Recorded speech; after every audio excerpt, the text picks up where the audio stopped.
अनंत अनंत भाव भेद थी भरेली भली अनंत अनंत नाय निक्षेपे व्याख्यानी छे सकल जगत हित कारिणी हारिणी मोह तारिणी भवाब्धि मोक्ष चारिणी प्रमाणी छे उपमा आप्यानी जेने तमारा खवीते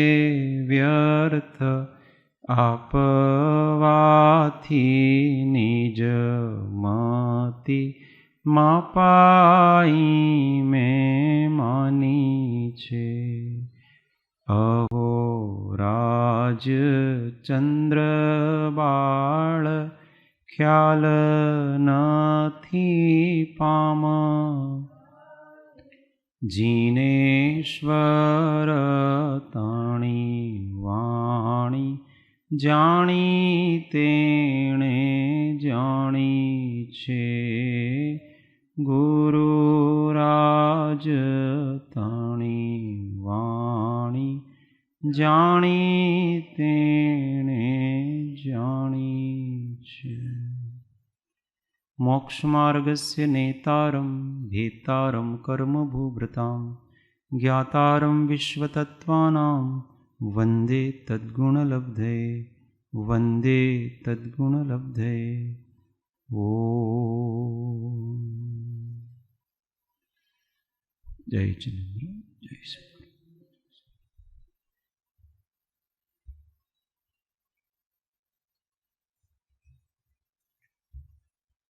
स्वाध्याय में श्री तत्वार्थ प्रबोधिनी अध्याय 1 सूत्र 4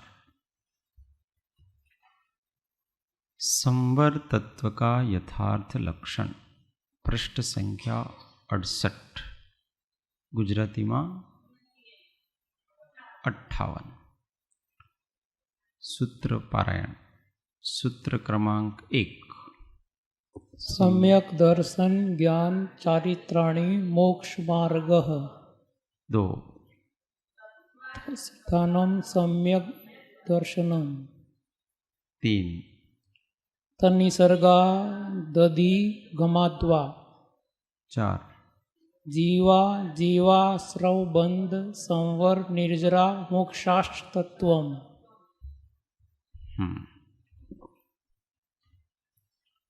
जीव का लक्षण एक शब्द में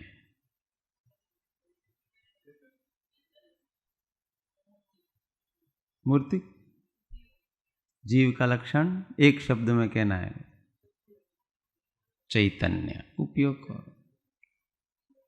अजीव का लक्षण एक शब्द में कहना है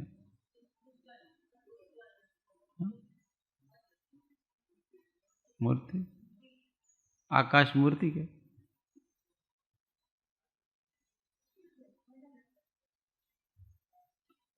मैंने बोला अजीव का लक्षण एक शब्द में कहना, ऐसा नहीं बोला कि पुद्गल का लक्षण है। जड़त्व अचेतनता, जीव का उल्टा, जीव चैतन्य और ये अचेतन, सीधी बात है। पुद्गल का लक्षण एक शब्द में,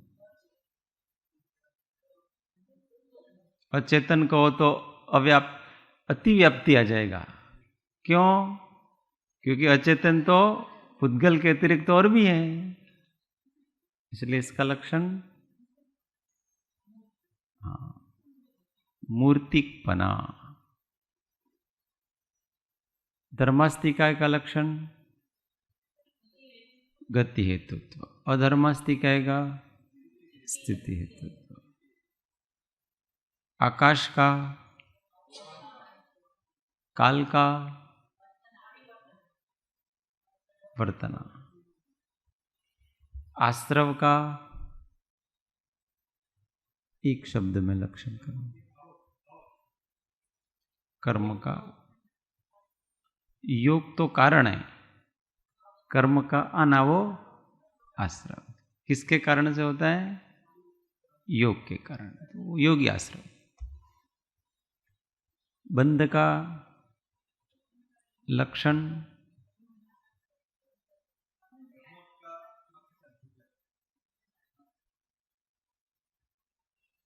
आत्मा की शक्तियों का आवृत होना, ये बंध का लक्षण है, जुड़ जाना वो कर्म की अपेक्षा से। अब संवर उल्टा कर दो, किसका? आश्रव का उल्टा संवर और बंध का उल्टा निर्जरा और मोक्ष दोनों। संवर तत्व का यथार्थ लक्षण शुभाशुभ कर्मों का आत्मा की ओर आना रुक जाना संवर तत्व जिनागम में कहा गया है। कर्म बनते थे, अब बनना उनका रुक गया।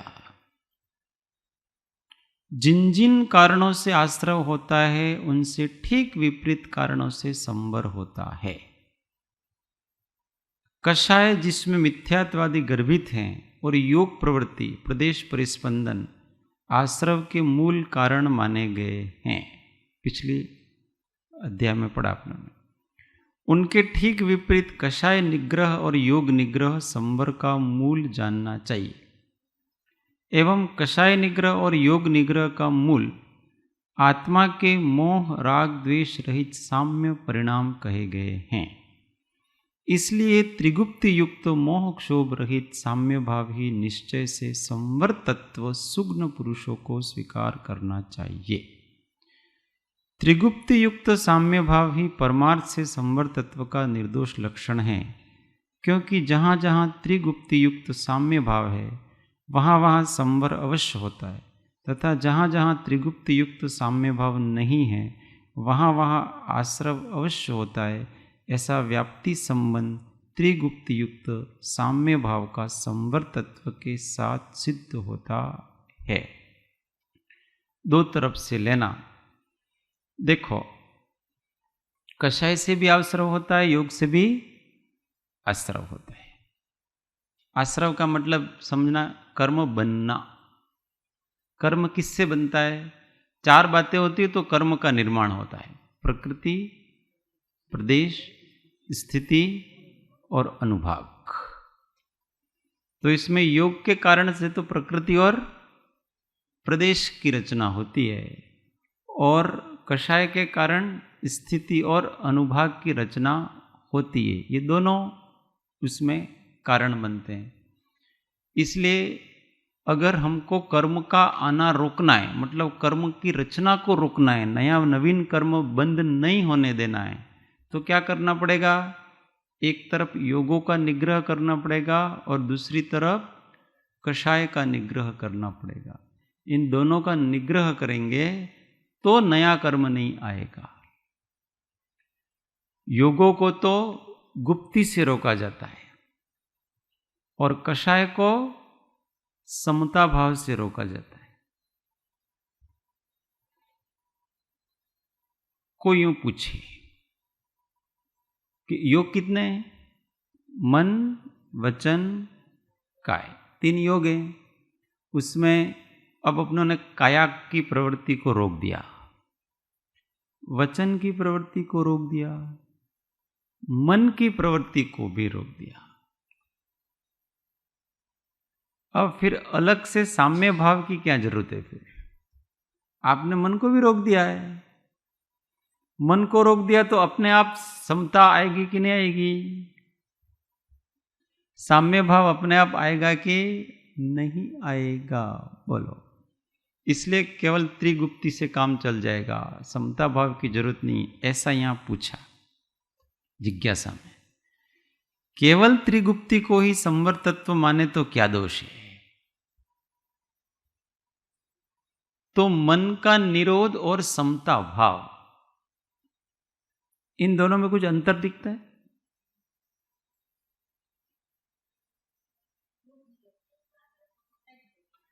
हाँ, मन क्या है? योग है।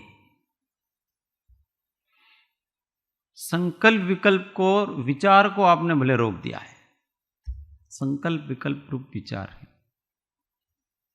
परंतु भीतर की कषाय है। कषाय का उदय कहां होता है? उसका उपादान उदय आत्मा के प्रदेश में होता है। कभी कभी अपन देखते हैं कि हम विचार तो रोक देते हैं पर परिणाम नहीं रुकते हैं। समझ में आ रहा है?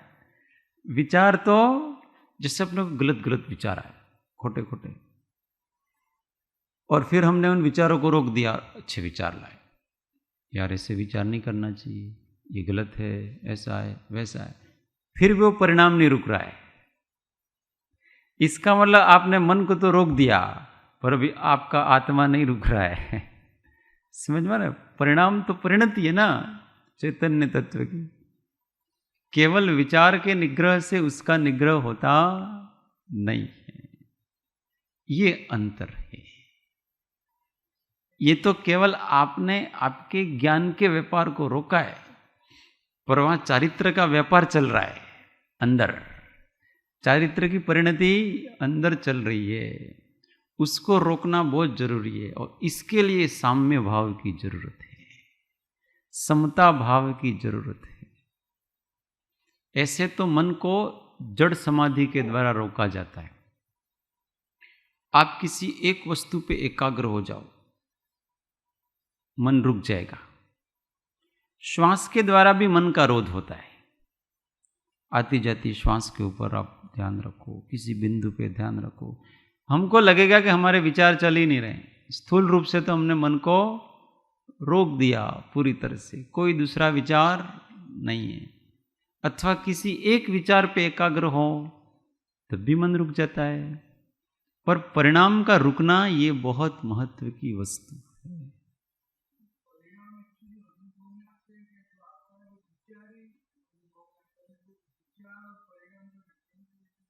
हाँ, उनका प्रश्न ऐसा है, प्रश्न पूछना तो पहले आगे आना, फिर माइक लेना, ऐसा डिसिप्लिन। हाँ, तो विचार ही अपने ख्याल में आते हैं कि अपन परिणाम भी पकड़ सकते हैं। तो निरंतर हम विचार भी कर रहे हैं, वो भी हमारे ज्ञान में आ रहा है, और निरंतर परिणाम हो रहे हैं, वो भी हमारे अनुभव में आ रहे हैं। आपको अभी कैसा लग रहा है? अभी आपको कैसा लग रहा है ये बताओ।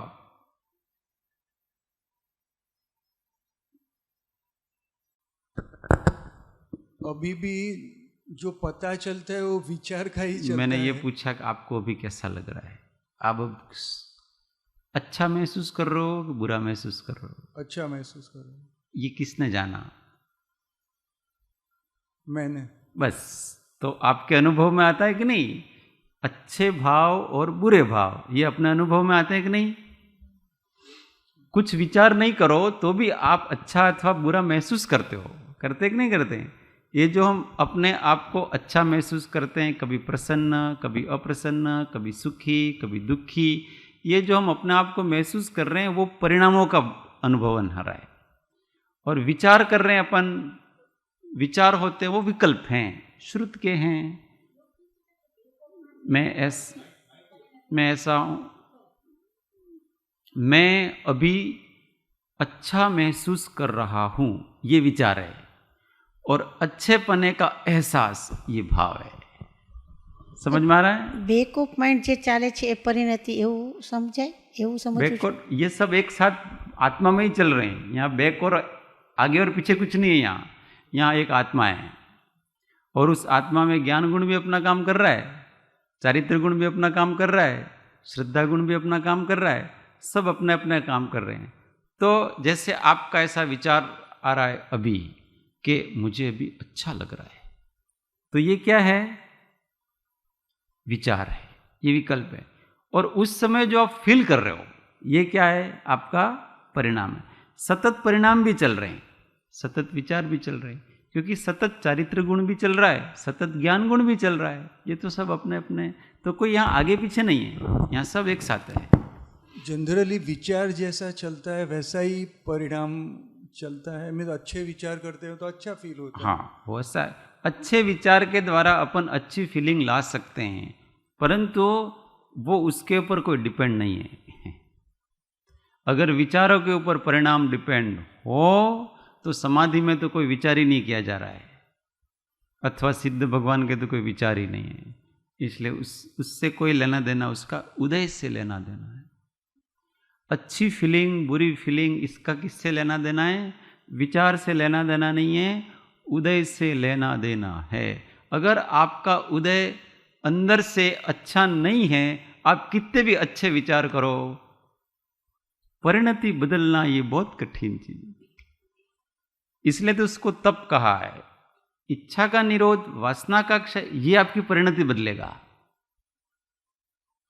अंदर से समता भाव का अभ्यास कैसे किया जाएगा?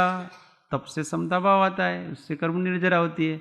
तो जितनी वासना क्षय हुआ आपका भीतर से, उतना आप भीतर से अच्छा महसूस करेंगे, केवल विचार से नहीं। विचार उसमें बहुत बड़ा साधन है, ये अलग है, एक अलग बात है। परंतु कोई व्यक्ति जिसके कषाय नहीं है, इच्छाएं नहीं, वो स्वभाव से बिना विचार के ही मस्त है, उसको कोई मेहनत नहीं करनी पड़ती है। मुख्य काम कहाँ करना है ये अपने को समझना चाहिए। શ્વાસનો જય છે તે યથાર્થ જય નથી, વાસનાનો જય છે ત્યાં यथार्थ जय છે। ऐसे विचारों को, मन को ऐसे रोकने के बहुत हठ योग में साधन हैं, जड़ जैसे हो जाएंगे, पर भीतर अभी वासनाएं हैं। बाबूजी की खिचड़ी जैसा है। गोकुल भाई समझा था ना अपने को। कोई महात्मा जी पहुंचे तो किसी श्रावक ने उनको घर पे बुलाया। महात्मा जी बैठे, उन्होंने कहा हमको भूख लगी है, खिचड़ी बनाओ। तो खिचड़ी तैयार कर रहे, इतने में उन्होंने समाधि लगा ली। अब समाधि उठे ही नहीं वो। सुबह से शाम हो गई, दूसरा दिन हो गया, 3 दिन तक वो समाधि में रहे। और चौथे दिन जैसे ही उठे तो महाराज ने कहा खिचड़ी बन गई। तो 3 दिन तक कहाँ थे? उस खिचड़ी में ही थे। जड़ समाधियां ऐसे होती है। बाहर से तो विकल्प चले जाते हैं, अभ्यंतर विकल्प है वो बहुत कठिन काम है। इसलिए दोनों का अभ्यास करना चाहिए। बाहर से योगों की प्रवृत्ति कम करो और अंदर से इच्छाओं का निरोध करो। बाहर के साधन तो हम बहुत कर लेते हैं, हमने क्या उपयोग नहीं लग रहा तो इसमें से इसमें लगा लिया, तो ये तो केवल उपयोग चेंज कर दिया आपने। वासना तो वहीं की वहीं पड़ी हुई है ना।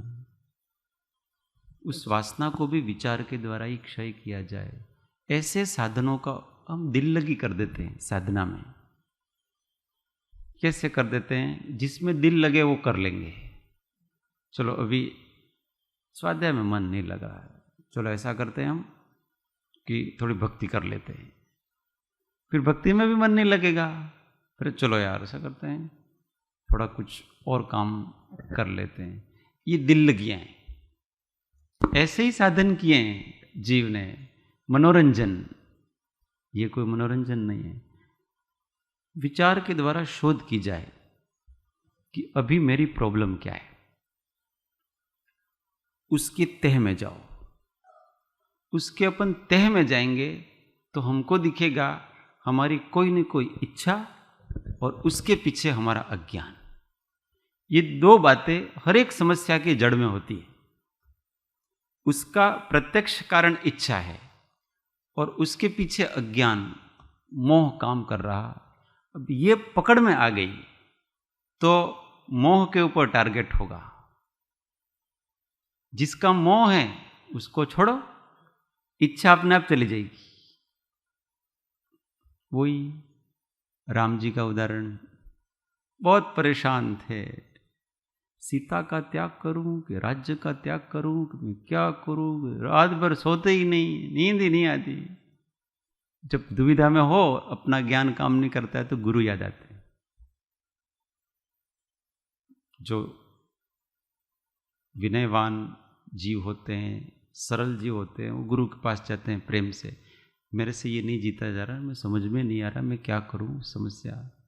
उन्होंने तो देखते ही कह दिया आगे, राम जी कुछ उलझन में लग रहे हो, और एक शब्द में कहा, मोह का त्याग करो। वो भी मोह में फंस गए थे कि मैं इसका त्याग करूं कि इसका त्याग करूं कि ये करूं कि वो करूं कि क्या है, ऐसा मोहावेश में आ गए थे। कारण का त्याग करो, कार्य अपने आप हो जाए। आपको राजा भी रहना है, सीता को भी रखना है। दोनों काम एक साथ कैसे हो सकते हैं? अब मोह का त्याग, उनके मन में तुरंत, यार ये बात मेरे को पहले क्यों नहीं आई? इतनी सरल सी बात थी, पर वो जिसके निमित्त से आनी है ना, उसके निमित्त से ही आती है, और उसी समय उनकी योग्यता पक्की थी। बाकी ऐसे विचार पहले करते तो पहले उनमें प्रसन्नता छाती नहीं, अब उनमें प्रसन्नता छा गई, उन्होंने तुरंत निर्णय कर लिया।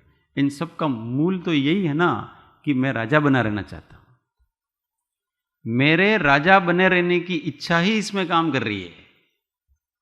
ऐसा आग्रह क्यों रखूं कि मुझे जिस पद के कारण से मुझे अन्याय करना पड़े, मैं राजा बनूं, राजा रहूंगा तो सीता के साथ अन्याय होगा, क्योंकि मैं सत्य का पक्ष नहीं ले सकता, मुझे इन सब लोगों को राजी रखना पड़ेगा, अपने को किसी को राजी नहीं रखना, इसलिए राजा ही नहीं रहना है।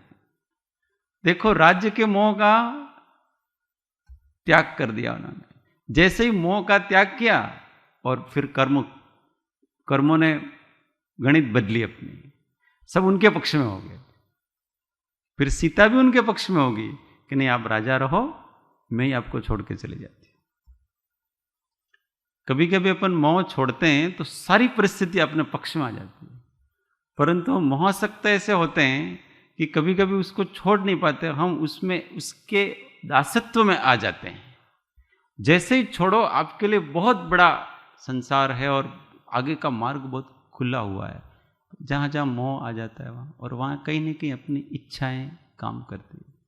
पहले इच्छा को पकड़ा जाए। हर एक प्रकार में जहाँ भी हम अपसेट हैं, कुछ भी हैं, तो वहाँ हमारी इच्छा काम कर रही है और कुछ भी काम नहीं कर रही। हमको कोई बुरा भला कहता है और हम अपसेट हो जाते हैं। अब उसमें हमारी इच्छा क्या कहाँ काम कर रही है? बता, हमारी क्या इच्छा है?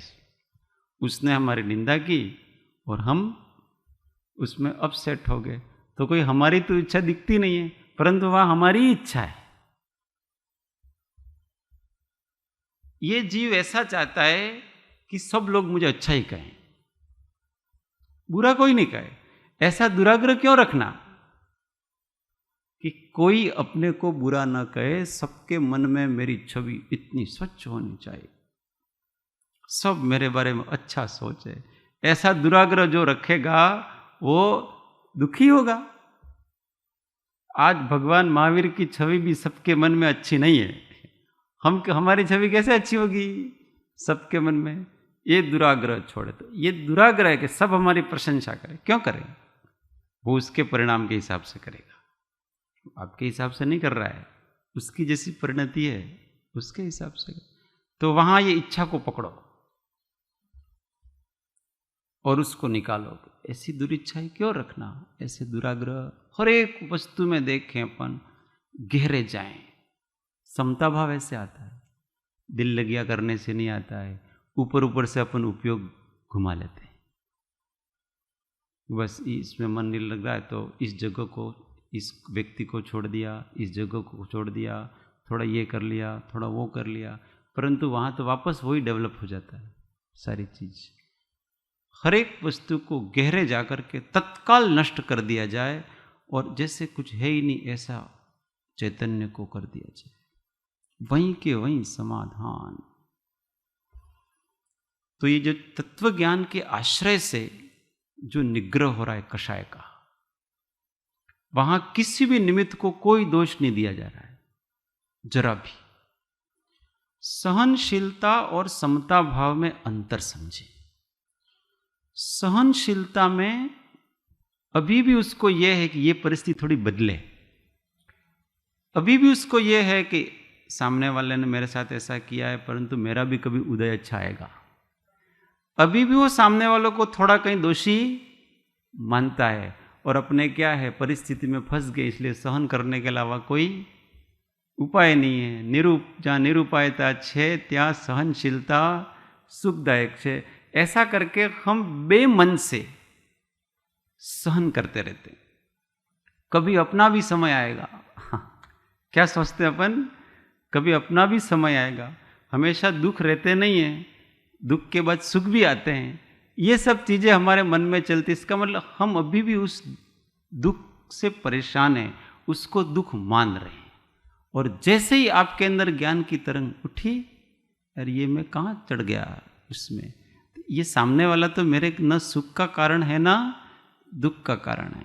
जो घटना हो रही है वो तो मेरे अंदर से हो रही है, बाहर वाले ने तो कुछ किया ही नहीं, मैं ही सोच रहा हूं ऐसा। और जब हम अपनी तरफ दृष्टि करते हैं तो हमारी वो इच्छाएं दिखेगी, और वो सब किस लिए आ रही है, अज्ञान के कारण से आ रही। कि मेरा तो स्वभाव क्या है, केवल और केवल जानना।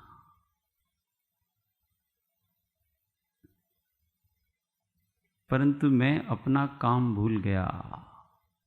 अब इस कारण से वही परिस्थिति जो आपको विचलित कर रही थी, वहां आपको कोई दोषी नहीं दिखता है, कोई कुछ नहीं कर रहा है, और आप अपने आप में अंदर ही समाहित हैं।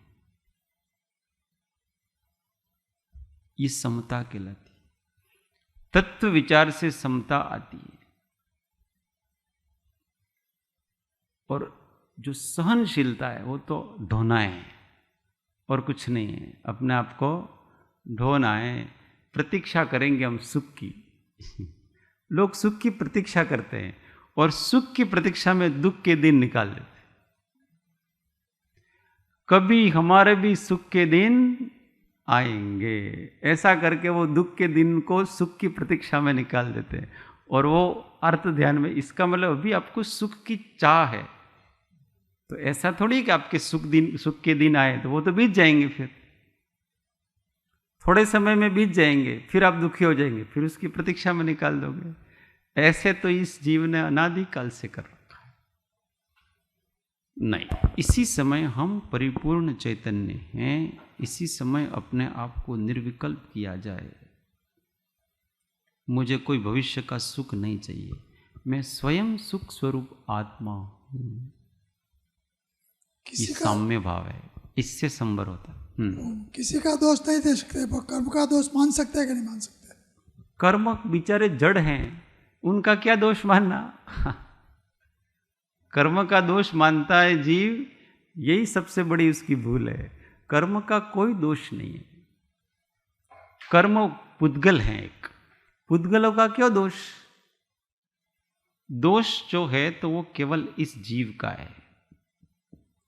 उस पुद्गल की परिणति के समय अपने आप को विकारी कर लेता है, विचलित कर लेता है, तो दोष किसका है? कर्म का है कि जीव का? जीव का दोष। हम ऐसा करते, ये घड़ी बंद हो गई तो इस घड़ी का क्या दोष है? कोई दोष है घड़ी का? हम उसके ऊपर गुस्सा करेंगे, ये बंद क्यों हो गई? आपने उसके ऊपर अपेक्षा लगा रखी है, इसलिए आपको गुस्सा आ रहा है। कहीं को अपेक्षा रखते हो सब ठीक ठाक हो, जैसा जो होगा वैसा होगा, ऐसा वस्तु स्वरूप। हाँ, તમારે जय प्रभु। થોડું દુવિધા થઈ છે। રામ ભગવાન જ્યારે રાવણ સાથે યુદ્ધ લડે છે, સીતાજી માટે લડે છે। હવે જો એ તો ક્ષાયિક સંકેત હતા, તદ્ભવ મોક્ષગામી હતા, તો એમનામાં એ વખતે કેવા વિચારો, કેવા કશાય અને કેવી પરિણતિ હશે, અને એ કાળ અને અત્યારનો કાળ તો આપે જે કહ્યું કે ક્ષમતા ભાવ અને સહનશીલતા, જો એ એમણે રાખ્યું હોય તો એ યુદ્ધ ના લડ્યા હોત. हाँ, અને તો પછી આ કેવી રીતે આખું બેલેન્સ કર્યું હશે કે શું કર્યું હશે? देखो वो एक तो राजा की भूमिका में थे, गृहस्थ के कर्तव्य थे, वो उनकी पत्नी थी. कोई भी अपनी पत्नी को उठा के ले जाता है तो उसकी जिम्मेदारी होती है वो उसको बचाए. तो आ एमने व्यवस्थागत लड़ाई है, ये सब सामाजिक व्यवस्थागत उनकी लड़ाई है. उनको कोई लड़ाई थोड़ी करनी थी. उन्होंने तो कहा कि आप लौटा दो भाई, तो नहीं लौटाया, तो फिर व्यवस्थागत लड़ाई है ये. उसमें उनके कोई हिंसक परिणाम नहीं है. अंत में लास्ट तक उन्होंने मौका दिया, तो उनके तो अहिंसक परिणाम हैं पूरे के पूरे. वो तो लास्ट में तीर छोड़ते हैं ना, कमान पे चढ़ा दिया, उस समय भी रावण यूँ कह देना कि अब मेरे को संधि करनी है, तो वो तीर भी नहीं छोड़ेंगे. उनको तो कुछ करना ही नहीं है. ये राम की परिणति है पूरी पूरी. और गृहस्थ के कर्तव्य हैं, व्यवहारिक कर्तव्य वो तो पूरा करना है. तो व्यवहारिक कर्तव्यों को पूरा करने के लिए उन्होंने न्याय संगत युद्ध किया. अगर उस समय वो गृह त्याग करके सन्यासी हो जाते तो कोई दिक्कत नहीं थी, परंतु सन्यासी नहीं हो पाए तो अब आप घर में ही रहना है, राजा ही रहना है, तो आपके पति के कर्तव्यों को आपको निभाना पड़ेगा. अगर आपको घर गृहस्थी बोझ लगती है तो आप बसाओ मत, और आपने मान लो बसा ली, इसके बाद आप अपना कर्तव्य करो. और अगर आप कर्तव्य नहीं कर सकते हो तो आप संन्यास ले लो, आपको कोई नहीं पूछेगा, आपकी फिर कोई जिम्मेदारी नहीं हो. पर आप संसार में भी रहना चाहते हो और अपनी जिम्मेदारी भी नहीं निभाना चाहते हो, तो ये आपका केवल स्वार्थ है.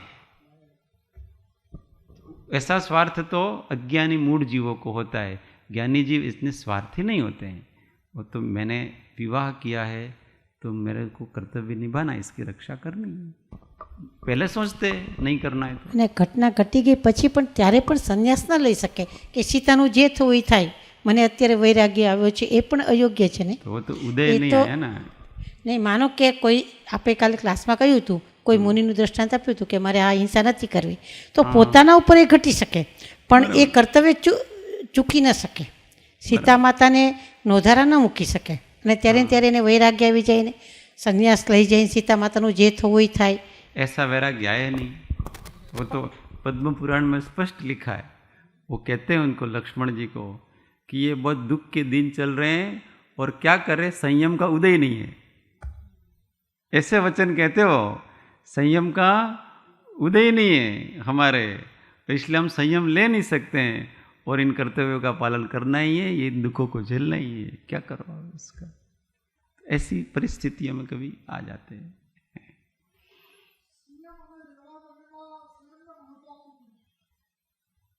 पर सबका उदय एक जैसा नहीं होता है ना. वो पदवीधारी जीव होते हैं. जो पदवीधारी जीव होते हैं उनके जीवन में अंत में जाकर के संयम आता है, किसी के तो आता ही नहीं.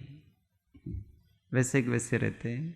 हर एक का अपना समय है, उस समय के हिसाब से वो पकता है और आता है. तब तक वो एकदम शांति से रहते हैं. जहाँ रहेंगे वहाँ न्यायपूर्वक अपना सब जीवन यापन करते. बहुत अधिक उनको बहुत दिक्कत होती है, न विचलित हो जाते हैं, ऐसा भी नहीं. ये तो कभी कभी प्रथमान युग के शास्त्र हैं, इसमें थोड़ा अतिशोक्ति से भी बताते हैं. वर्णन करना है, अभी किसी की सुंदरता का वर्णन करना है तो ऐसा वर्णन करेंगे जैसे उनसे सुंदर तो कोई है ही नहीं, ऐसा उसका वर्णन करेंगे. तो ये अतिशोक्ति है. अब राम का विलाप का वर्णन करना है, सीता का त्याग, सीता को रावण लेकर राम कैसे विलाप करते हैं, तो इस विलाप का ऐसा वर्णन करेंगे कि उत्कृष्ट प्रकार का विलाप. जो राम जैसे पुरुष उसका 100वां भाग भी नहीं करते होंगे, पर वो वर्णन ऐसा करेंगे उसका. उनको तो थोड़ा लोगों को मजा भी आना चाहिए ना, रस भी आना चाहिए अपने को, इसलिए वहाँ तो राम को रुलाएंगे न बिलखता हुआ बताएंगे न, राम जैसे गंभीर पुरुष को रोते नहीं है. समझ में आए. अभी यहाँ पर अपने इस काल में भी कोई सम्यक दृष्टि महात्मा होते हैं और उनके घर में किसी की मृत्यु हो जाए, कुछ हो जाए, तो वो भी गंभीरता रखते हैं.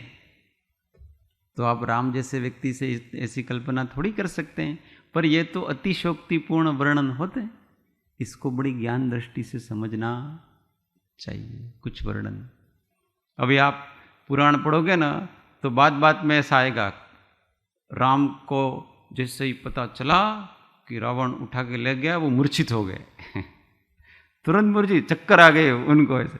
अब ऐसा कुछ होता नहीं है, इतने शक्तिशाली बड़े पुरुषों को ऐसे चक्कर आते हैं नहीं है, पर वो भावुक हो गए, बस इतना है। तो ये बड़ा चढ़ा करके कभी कभी वर्णन भी किया जाता है। प्रथमान योग में मिर्च मसाला लगाया जाता है, क्योंकि सामान्य बुद्धि वाले जनरल लोग पढ़ते हैं ना, उनको जरा टेस्ट आना चाहिए। अभी अपन महाभारत रामायण देखते हैं तो कैसे मिर्च मसाले वाली चीज़ें होती हैं सारी, बाकी घटनाएं ऐसी कोई होती नहीं है, थोड़ा होता है बड़ा के बताना। बाकी सब चीज़ें कर्णान योग की अपेक्षा से समझना, और धीमे धीमे हमारा जीवन ऐसा बनता जाएगा ना, तब पता पड़ेगा कि ऐसे भाव नहीं हो सकते। और किसी को? ये त्रिगुप्ति युक्त साम्य भाव किसे कहते हैं? मन वचन काय को रोक करके आत्मा में स्थित होना, इसको त्रिगुप्ति युक्त। त्रिगुप्ति का मतलब होता है मनोगुप्ति, वचन गुप्ति और काय गुप्ति। ये 3 गुप्तियाँ होती है। तो शरीर को भी रोक दिया, वाणी को भी रोक दिया, मन को भी रोक दिया, और एकदम समता भाव में, न किसी से राग न किसी से द्वेष। इसको त्रिगुप्ति युक्त साम्य भाव कहते हैं। इससे कर्मों का संवर होता है। सर्वोत्कृष्ट शुभ भाव वो मुक्ति मार्ग में भी बाधक बन सकता है ना? देखो, सर्वोत्कृष्ट ये कोई बाधक नहीं है, वो पहले की स्टेज है, उससे व्यक्ति आगे बढ़ता है। पूर्व का कारण आगे, पूर्व की पर्याय आगे पर्याय की कारण बनती है। अब सिद्धांत दृष्टि से तो उसको बाधक कह सकते हैं, परंतु आप सीढ़ी को बाधक कैसे कहोगे? सीढ़ी त्यागने योग्य जरूर है, परंतु आप उसको बाधक नहीं कह सकते। जैसे आपने एक पगथिया चढ़े, दूसरे चढ़े, तीसरी चढ़े, तो अभी आप तीसरी पे हैं और आप चौथी पे चढ़ना चाहते हैं, तो क्या तीसरी सीढ़ी आपके लिए बाधा है? तीसरी सीढ़ी आपके लिए बाधा नहीं है, तीसरी सीढ़ी आपके लिए आधार है। ये प्रशस्त भावों को आधार समझना चाहिए। लोग बहुत भूल करते हैं। का शुभ भाव है ने ये मारा माटे बंधन रूप है, हमारे शुभ भाव जोईता ज नहीं, तो क्या करोगे आप? अशुभ भाव में जाओगे। ये आपकी सीढ़ी है, उससे ही आप आगे शुद्ध भाव में जाएंगे, नहीं तो कैसे जाएंगे आप?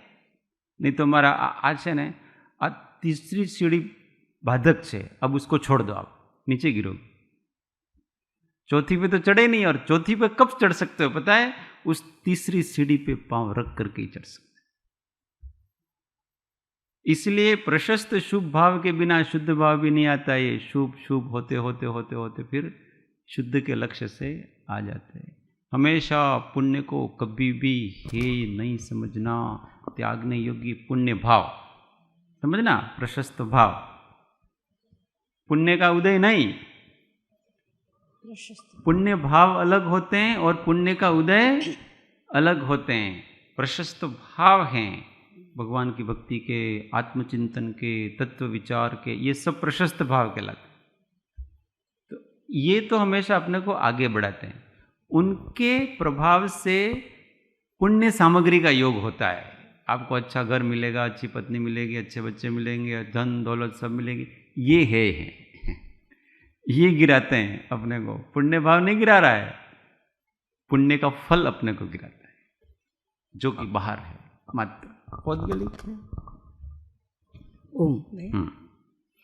साम्य भाव की व्याख्या जो अपन सात्विक गाथा में है, ચારિત્ર છે તે ધર્મ છે અને ધર્મ છે તે સામ્ય છે અને સામ્ય જીવનો મોહ ક્ષોભ વિહીન નિજ પરિણામ છે। तो मोह यहाँ पर मिथ्यात्व लेंगे। हाँ, और मोह राग द्वेष साम्य, और क्षोभ मतलब राग द्वेष, क्षोभ मतलब राग द्वेष। उस पे वो तो उसमें इसमें त्रिगुप्ति, उसमें मन नहीं आ जाता है। राग द्वेष कम करते हैं वो मन मन मन उसमें कार्य करता है ना। मन तो विचारों में, विकल्प में कार्य करता है उस राग द्वेष रहित बने में। अब 12वें गुण स्थान तक मन काम करेगा। त्रिगुप्ति है, तीनों की गुप्ति है, तो गुप्ति तो किसको होती है? मुनियों को होती है। तो वास्तव में तो संवर भाव के अधिकारी वो ही हैं, परंतु अपेक्षा से समझ लेना। चौथे गुण स्थान से, चौथे गुण स्थान में भी जो मुनि पने में है वो सब जघन्य रूप से सम्यक दृष्टि पने में है। जो जो परिणाम मुनि के, अगर मुनि के 3 गुप्तियां हैं तो चौथे गुण स्थान में भी वो 3 गुप्तियां होगी, परंतु वो बहुत सूक्ष्म रूप से हैं। उसको स्थूल रूप से नहीं होता है, तब तक उसको नाम नहीं दिया जाता है। जैसे त्याग के भाव तो हैं, परंतु जब तक आपने त्याग नहीं किया है तब तक आपको त्यागी कहा जाएगा, जब योगों में आएगा तब कहा जाएगा। ऐसे तो ऐसा नहीं है। सम्यक दृष्टि जीव चौथे गुण स्थान, उसका भी मन सूक्ष्म हुआ है, बहुत विचार नहीं चल रहे हैं उसके भी बहुत अधिक वचन नहीं चलते हैं, मतलब अंतर्जल्प नहीं होते हैं, वो भी काया की स्थिरता रखता है। जो 7वें गुण स्थान है वो सब चौथे गुण स्थान में संभवित है, पर गौण है, गौण को मुख्य नहीं करना। तो यहाँ ये प्रश्न उठा रहा है कि केवल त्रिगुप्ति को ही संवर तत्व माने तो क्या दोष है? तो समाधान नहीं, ऐसा नहीं मानना चाहिए, क्योंकि ऐसा मानने से केवल योग निग्रह से होने वाले प्रकृति और प्रदेश संबंधी आश्रव का ही निरोध ग्रहण होता है, जो कि संवर तत्व की अपूर्णता दर्शाता है। अगर 3 गुप्ति को ही मानेंगे तो ये तो योगों का निग्रह हुआ, उससे प्रकृति और प्रदेश रूप आश्रव तो रुक गया, परंतु स्थिति और अनुभाग वो तो समता भाव के कारण से आएगा। जब आपके कषाय निग्रह होगा तब आएगा, इसलिए कषाय का निग्रह करना भी जरूरी है, और मुख्य तो वही है। और फिर उल्टा प्रश्न किया, यदि मात्र साम्य भाव को ही संवर तत्व माने तो क्या दोष है?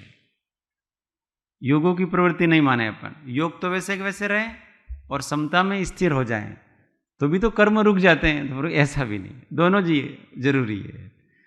तो इसका समाधान करते हैं कि नहीं, ऐसा भी नहीं मानना चाहिए, क्योंकि एकांत से मात्र साम्य भाव को ही संवर तत्व मानने से 11वें 12वें 13वें गुण स्थान में होने वाले मात्र योग निमित्तक आश्रव निरोध का ग्रहण नहीं होता है। वहां भी आश्रव हो रहा है कि नहीं हो रहा है? 11वें गुण स्थान में भी हो रहा है, 12वें गुण स्थान में भी हो रहा है, 13वें गुण स्थान में भी हो रहा है। अब वहां कषाय तो बिल्कुल नहीं है, एकदम समता भाव में है, तो भी आश्रव हो रहा है, तो उसका संवर वहां पर होगा नहीं। अतः सिद्धांत दृष्टि से यह भी अपूर्णता ही दर्शाता। इसलिए योग का भी निग्रह हो और कषाय का भी निग्रह हो, तब जाके आत्मा में रहता है, कोई कर्म आते नहीं। एक प्रश्न पढ़ लेते हैं कि कल पढ़ेंगे, कल पढ़ेंगे। તમારે કંઈક પૂછવું છે?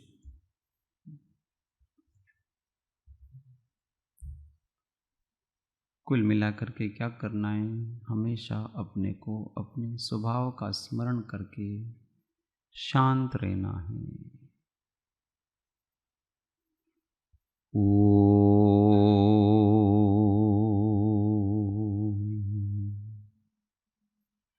सुख धाम अनंत सुसंत चहि, दिन रात्र रहे तध्यान मही, पर शांति अनंत सुधामय जे, प्रणमो पद ते वरते जय।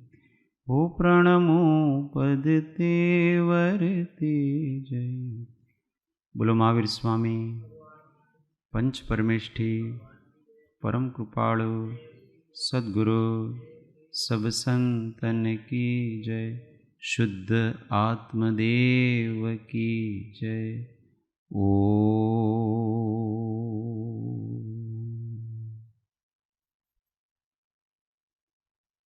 जय सद्गुरु।